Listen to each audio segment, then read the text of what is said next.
Hey everybody, it's Mike, and this is your sort of 2 week set of reminders. We are one, two, just 2 weeks away. That means lists are due next Friday. That's the 19th.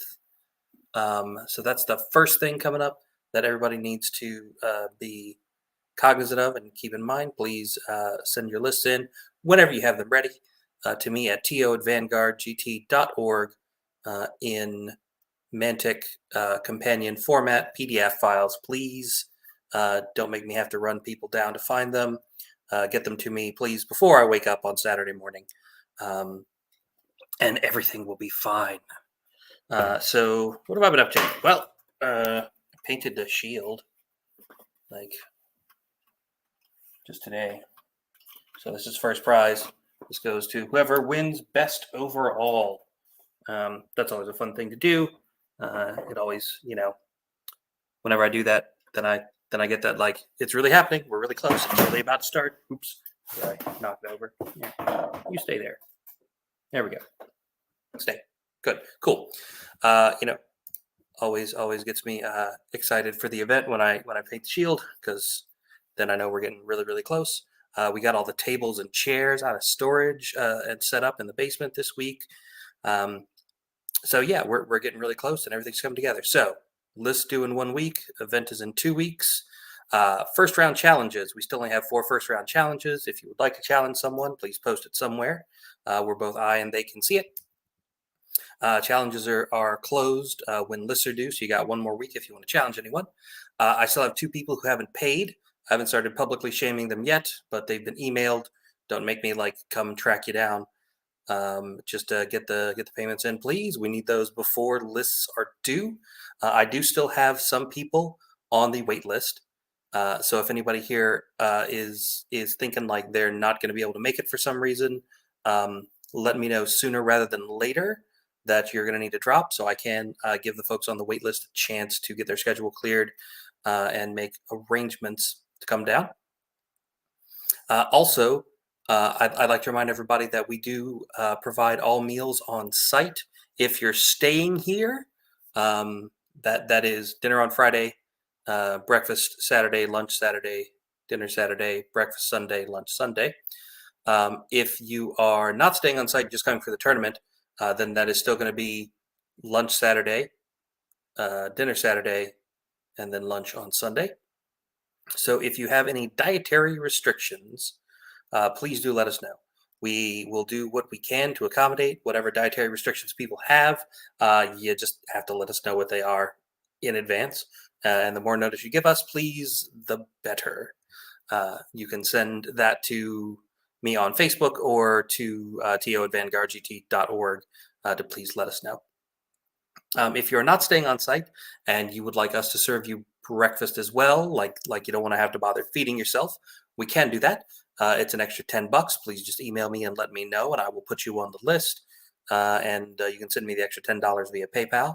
If you're staying at a hotel and they have, continental breakfast, or you can get room service or whatever, that's fine, no big deal. Just some folks are like, I would rather just get to the house early, eat there, and not have to worry about it, and that's fine.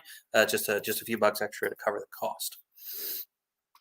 All right, what else do we have here? So, the event schedule is on the website. The only thing that I'll point out at this time is that we don't really get started till like 10 a.m. both days. So everybody's got plenty of time to like shower and eat breakfast and everything, or sleep in if they stayed up and had fun the night before. So when you're thinking through like, do I want to eat breakfast at the venue or not? And you're like, I'm going to be in a hurry. I got to make sure I get there on time.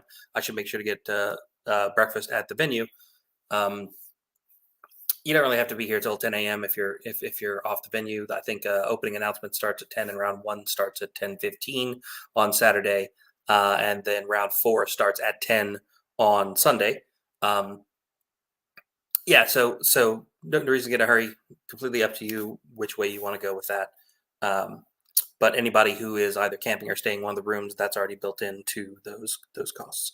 So a few other things that I want to talk about. One, for those who haven't been before, we usually ask people to remove their shoes when they come in the house. That is going to be a thing that we do this year as well.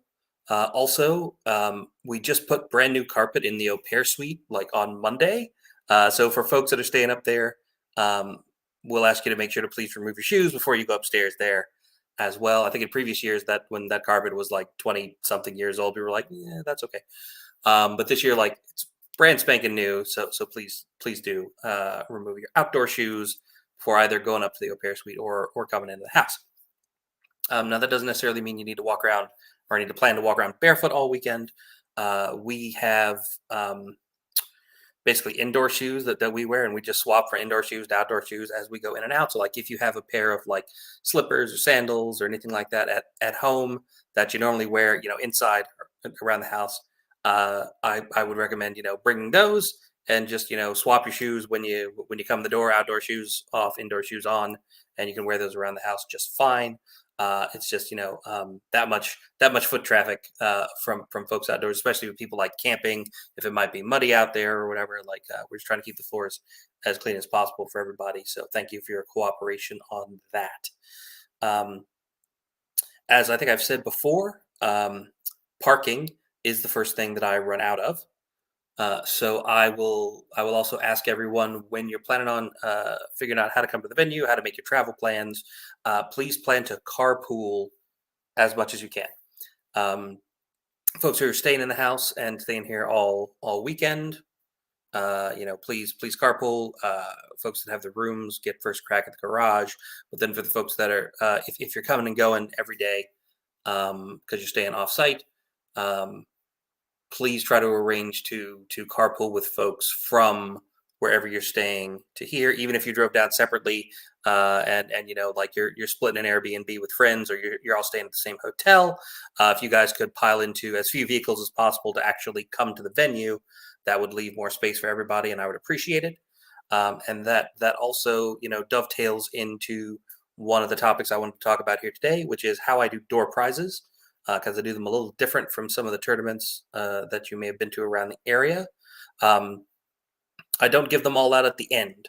I give them out over the course of the tournament. So in between every round, like before the first round and then in between rounds, um, I will do a drawing for a subset of the prizes. Like I'll set out a little subset of the prizes, and then I'll draw a few names to come up and pick. First come first served from the few items that are there. So everybody has several different opportunities to possibly win something over the course of the weekend. And now the way I do it is I give everyone tickets. They are electronic tickets. They are not physical tickets, so you don't have to remember numbers or keep track of tickets or look up numbers or anything. It's all electronic and automated. So I just call names, and when you hear your name, you come up. But you can get tickets in two ways. One is by carpooling. When you show up to the venue, whenever you first show up to the venue, whether that's Friday night because you're staying here on site, or Saturday because you're coming in with your friends from whatever hotel you stayed at, or even if you come in on Friday night, whatever. Um, Everybody will get one ticket for every person beyond the driver in every vehicle. So if you show up with a car with four people in it, all four of those people will each get three tickets, and I'll add that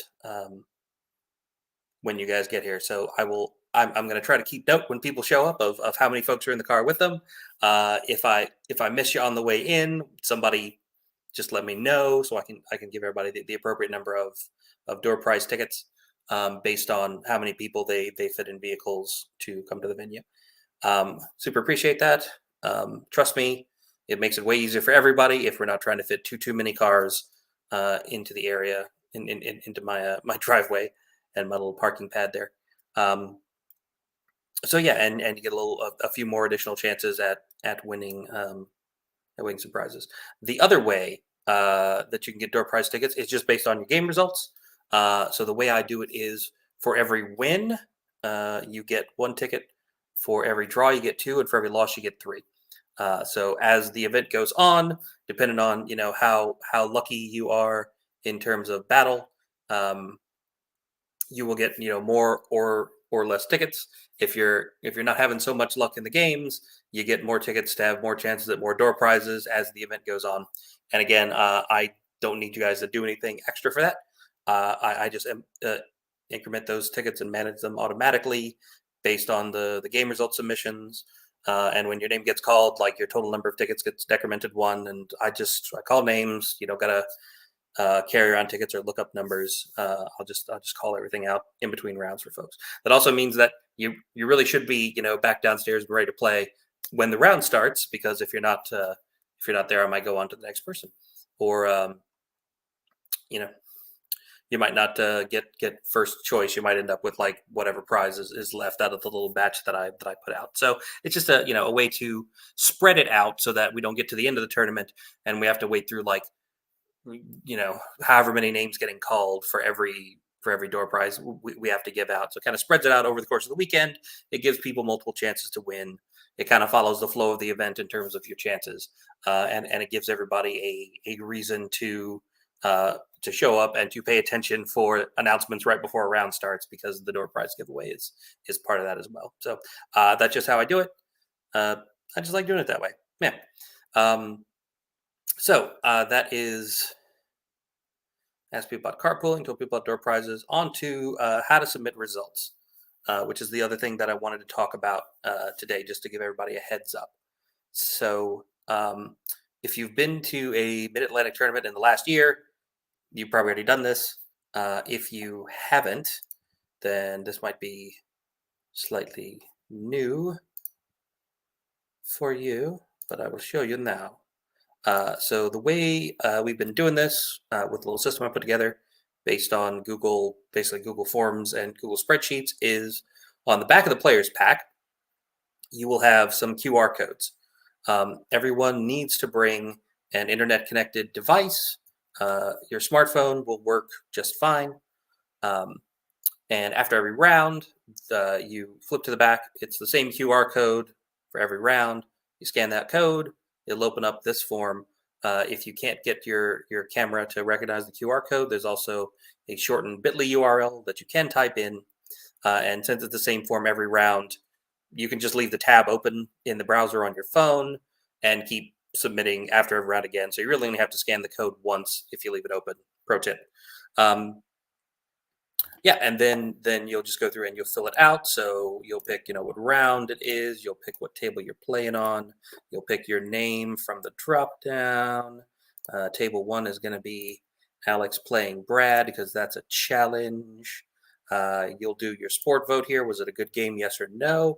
If you select no here, I will come and ask you privately what the issue was. You'll pick scenario played. So whatever scenario you're playing that round, you pick from here. I'm not going to tell you guys what the first round is yet. You'll find that out in the first round pairing video. Live stream that we're going to do on the Wednesday evening before the tournament. So that's going to be the 24th, Wednesday the 24th in the evening. We'll do the first round. All right, so then down here you put in victory points, and these are just the scenario points you scored. Okay, so this is going to probably going to be a number between 0 and 7. For some scenarios, it might go over 7, but not very high. So this is going to be like if we were playing Control, and you had 3 of the table sections that were each worth 1 point, then you would pick 3, right? That's what you put in. Same thing for whatever your opponent scores. Say they got one of the, like your middle or whatever, so they got 1 more than you. They got 4. Cool. Points you routed. This is just the number of points that you killed of your opponent's army. This should be a number between 0 and 2,300, because that's how many points we're playing. Same thing for your opponent. Put in how many points your opponent routed of your army. It's a number between 0 and 2,300. Please make sure these numbers are correct and match what your opponent is putting in. As if they are not, then I will have to get in touch with you or your opponent and sort out like who put in the correct numbers. So this is just a simple data integrity check to make sure that you both put in the same numbers. You both agree on what the score was. Then down here at the bottom, I'm going to ask which of the bonus objectives you tried that game, and whether or not you successfully completed it.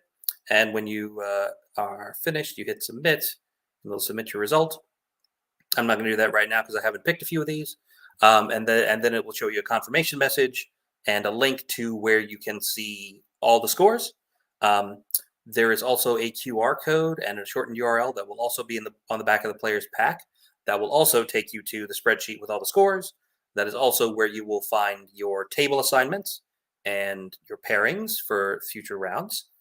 So again, that's a good thing to just leave open on a tab on your phone so that you can, submit, pop over to that, refresh that, round ends, come back to this form, hit submit another result, which I think is a button at the bottom of the results page. Fill it in again, submit it, pop back over to the tab with the pairings and everything, refresh, give it a minute or two to make sure that everything washes all the way through correctly, and then make sure that the numbers are correct. And if there are any issues, you can come find me and let me know, and we'll get it sorted out. Should be a little easier to use this time, maybe a little faster, maybe a little more, a few less hiccups with like Google getting stuck trying to do simple math. We made some fixes to the back end with the help of Charles Fadouk between Pilgrimage and now. So should be a little more readable, and hopefully we'll have a few less of those issues where like it just gets stuck loading and gives people 0 scores after they've already put in their numbers and they were correct. So like should be better this time. Should be smoother this time. We'll see how it goes. I'm sure some new other thing will pop up that I'll have to figure out how to fix that hasn't happened before. But software, that's how it goes. So let me stop that. All right. So here we go. So that's how you submit results. And then you just follow the links to see what the results are. Those of you who've done it before, it'll be really familiar. The handful of you who haven't done it before, after one round, you'll have the hang of it, or somebody can help you out. There's no authentication step to it. So if for some reason you are having trouble, your opponent can just submit their results for you. They can just submit the form again and flip all the numbers around and pick the other names and submit it. That's fine. So long as we have a result from everyone and the numbers all match up, everything's fine. Then at the end of the tournament, there's a third QR code on the back of the player's pack that you will pull up to do your favorite opponent and player's choice voting. Favorite opponent is a big component of the sports award, and player's choice is a separate award from the paint judged award selected by the players. So I think that's about it. I think that's all I have for today. I reminded everyone, let's do a quick recap. I reminded everyone that lists are due in 1 week. As soon as you have your list ready and you're set on it, feel free to send it over to me. The sooner I get them, the better. But definitely make sure to have them to me by before next Saturday. You have also 1 week to submit first round challenges if you want. The couple folks that haven't paid yet, please do. If you think you might have to drop, let me know as soon as possible so I can go on to the next person on the wait list. And if you have any dietary restrictions, please let me know.